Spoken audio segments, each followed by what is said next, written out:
Hello, my name is Makeda Voletta, also known as the Body Scientist and Queen Lioness, and I am a sacred sexual educator and a personal trainer and nutritionist and Afro-diasporic dancer, student of ancient indigenous art all over the world, from all over the world, and matriarchal traditions. And you can check out other videos of mine on those topics on my YouTube channel. So please subscribe. But in this video, I'm going to be talking about how to increase your orgasmic potential as a woman. Okay, so this is one thing that I speak about a lot, is the connection between spiritual energy and sexual energy. They are of the same continuum. And you find that in all indigenous cultures, that knowledge is there.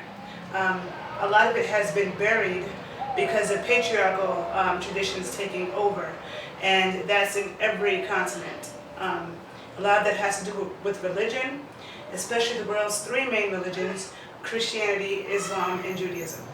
And I won't get too much into that now.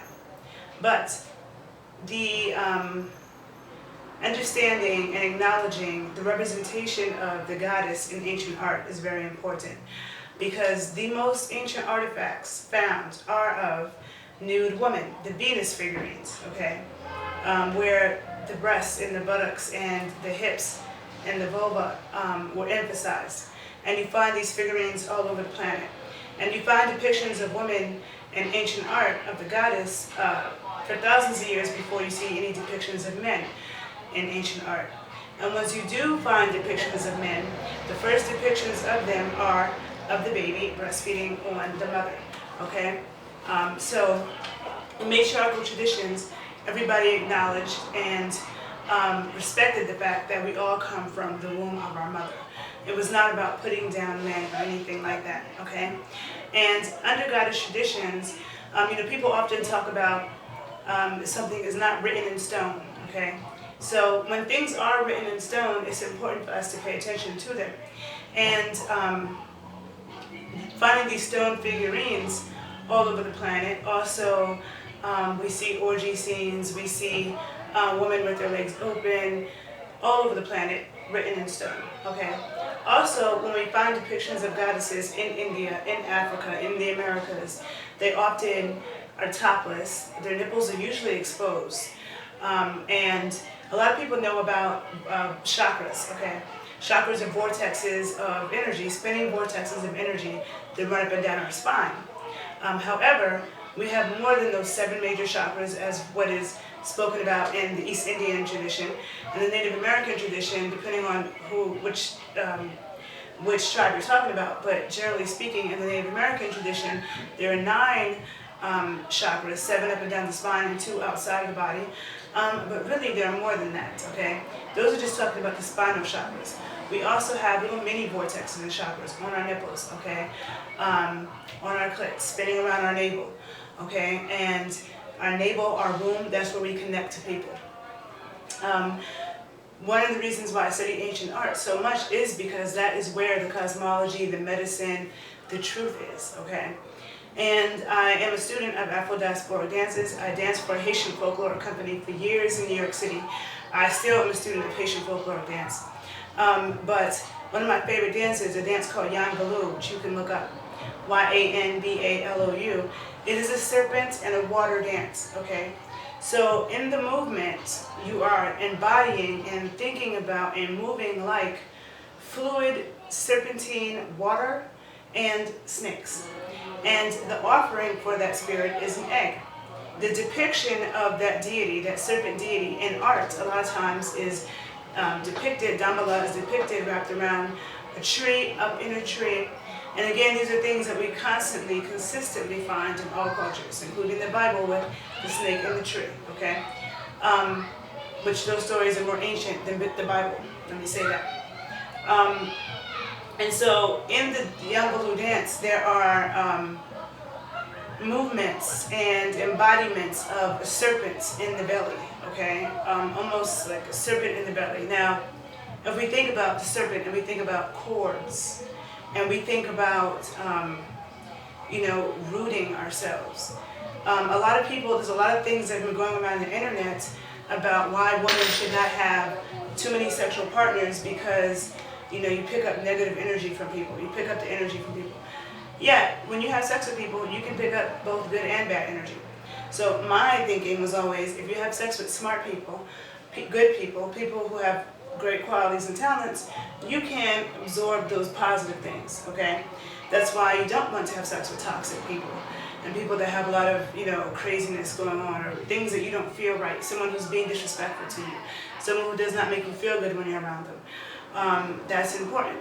But a lot of times in speaking about sex and sexual partners, society focuses on the negative, okay? But if we think about those cords, now we can cut off and detach cords from people, or we can send conscious threads and cords to people to send positive energy for healing, okay? That snake that's on all medical symbols around the world, they're symbols of transformation, of healing, of sexual energy, of spiritual energy, of enlightenment. And the number 7 is also connected to transformation, okay? With that being said, a lot of times, there's a talk about the fire in the belly. That's one thing I speak about a lot because fire is my favorite element. But as women, we also want to think about that water in the belly. And water can also be rough. Water is not always gentle. Water causes hurricanes and tsunamis, and water can be very rough too. So we want to think about that yin, okay, water energy, which is connected to our kidneys, and the color blue is connected to our kidneys. The kidneys are the yin organ that connects to the yang, ovaries, uterus, and bladder. So what affects our kidneys affects our uterus, ovaries, and bladder. And the negative emotions associated with the kidneys is fear and not living in your power, not living your truth. So those things can then in turn affect your uterus, your ovaries, and your bladder, okay? And also, making sure that our internal organs are in the right place is another thing. I've been studying a lot over the past year with a woman named Pankazani in Long Beach, California. You can find her on Facebook at Indigimama. I'll put the information below. I highly recommend finding her and studying with her if you can. But she teaches Mesoamerican massage, teaching women how to feel and palpate where our internal organs are, feeling if they're in the right place, and putting them into the right place if they're not in the right place. And that's something that a lot of women get told their uterus is tilted a little bit to the left, tilted to the right, tilted a little bit back, and they're told it's not a big deal. But according to Mesoamerican medicine, it is a big deal because when stuff is not in the right place, it can lean on other organs, cause hormones not to secrete correctly, and then lead into, painful sex, bad menstrual cycles, fibroids, and cysts, and all these other things. So it's very important, okay?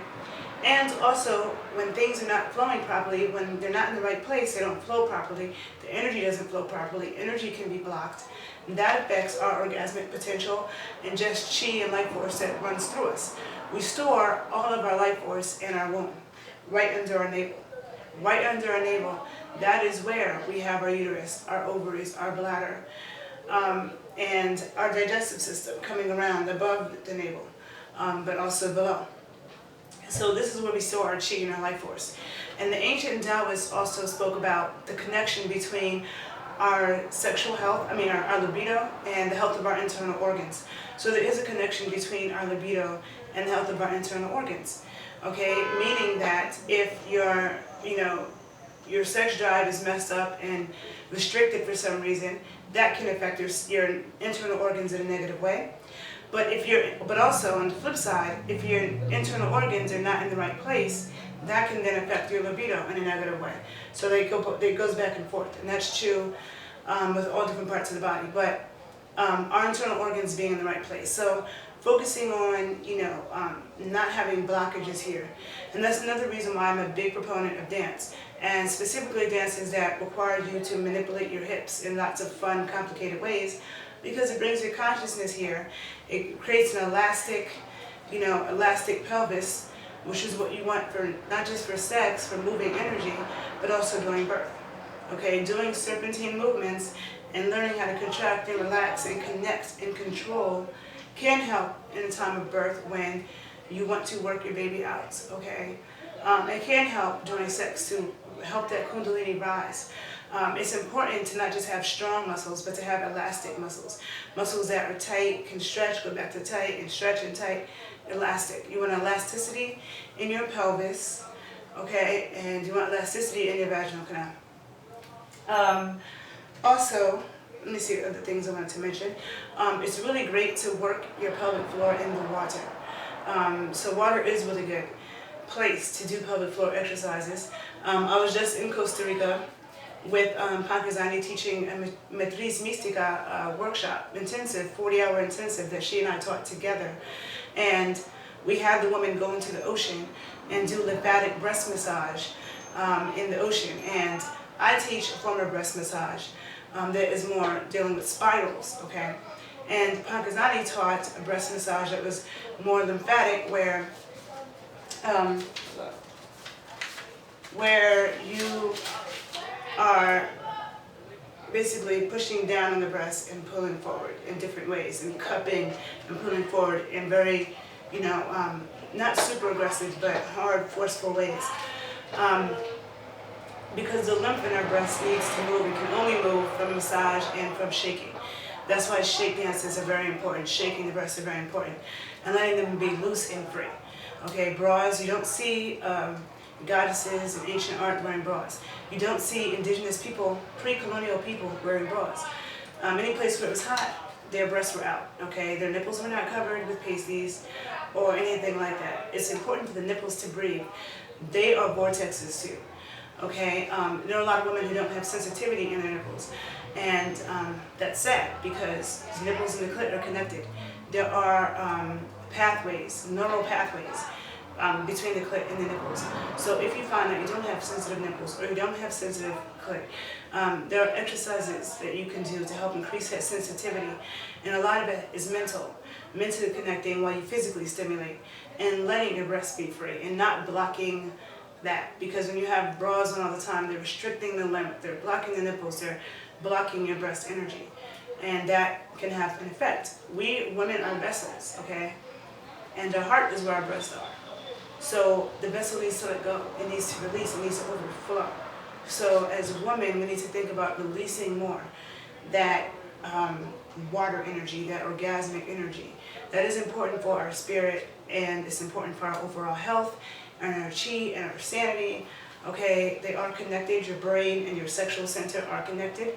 That kundalini rises from the base of your spine up into your brain, where your spiritual center is. We don't store the energy up here, but enlightenment occurs up here. And then you bring that energy down and you store it in your womb, under your navel, where all those important sexual organs are, those reproductive organs are. So it's important that they be healthy as well. It's important that they be in the right place as well, okay? And orgasms have so many health benefits. There's so many different beneficial hormones that are secreted with orgasm that help to keep us calm and happy. Okay, so that energy flowing is important for our spirit and for everything, and for us being comfortable in our skin. And also,